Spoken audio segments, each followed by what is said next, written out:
भाजपा प्रदेश कार्यालय में बीजेपी के मीडिया विभाग की महत्वपूर्ण बैठक के बाद प्रदेश अध्यक्ष हेमंत खंडेलवाल ने मीडिया से चर्चा की।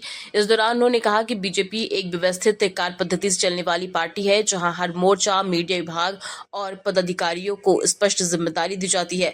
इसी क्रम में आज हुई बैठक में मीडिया विभाग के पदाधिकारियों को उनकी भूमिका सौंपते हुए संगठन को और अधिक सशक्त बनाने पर जोर दिया गया। वहीं कांग्रेस के किसान आंदोलन को लेकर खंडेलवाल ने तीखा हमला बोलते हुए कहा कि कांग्रेस ने कभी भी अन्नदाता की वास्तविक चिंता नहीं की और उसे किसानों के मुद्दे पर बोलने का नैतिक अधिकार नहीं है। उन्होंने सरकार की उपलब्धियों को गिनाते हुए बताया कि बीजेपी सरकार बनने के बाद किसानों को किसान सम्मान निधि नहीं दी जा रही है और समर्थन मूल्य पर गेहूं खरीदी की जा रही है। हालांकि बारदाने की कमी के कारण खरीदी में देरी जरूर हुई, लेकिन सरकार हर किसान की फसल का एक एक दाना खरीदने के लिए प्रतिबद्ध है।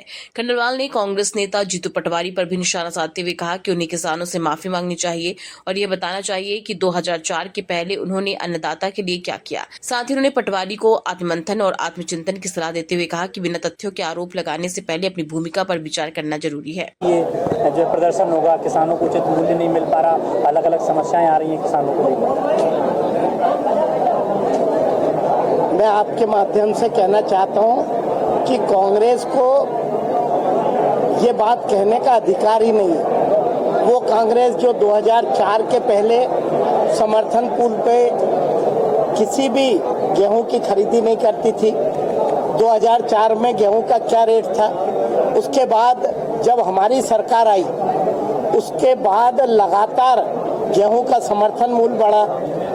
सम्मान निधि देती है तो भारतीय जनता पार्टी की सरकार देती है, और इतनी विषम परिस्थिति में जब बारदाने का संकट था और इस प्रदेश में लगभग हमारा ग्रेन का उत्पादन, खासकर गेहूं का उत्पादन दुगना हुआ है, तब भी सरकार ने सुचारू व्यवस्था बना के उसे लेने का काम किया।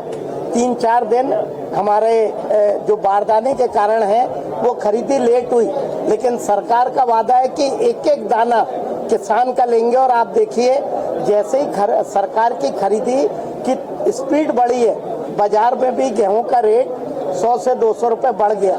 कांग्रेस को कोई मौका मिल ही नहीं रहा है कि सरकार पे कोई टीका टिप्पणी कर सके। मैं आपके माध्यम से अनुरोध करना चाहता हूं कि जीतू पटवारी जी एक बार आत्मचिंतन करें, मुल्ताई गोलीकांड जैसे मामलों के लिए लोगों से माफी मांगे, किसानों से माफी मांगे। 2003 के पहले, 4 के पहले उन्होंने समर्थन मूल्य क्यों नहीं दिया, उसके लिए माफी मांगे। उनकी सरकार जब थी तो किसान को सम्मान निधि क्यों नहीं दी। उन्होंने अपनी सरकार रहते एक भी किसानों के हित का काम किया है तो वो बताए, तब किसानों के हित की बात करें। आज तो समय है कि अगर आज भी मौका है कि वे नहीं चाहते कि बंगाल की तरह, असम की तरह कांग्रेस रसातल में जाए, तो एक बार किसानों से माफी मांगे और उसके बाद अपनी यात्रा शुरू करें। पश्चिम बंगाल के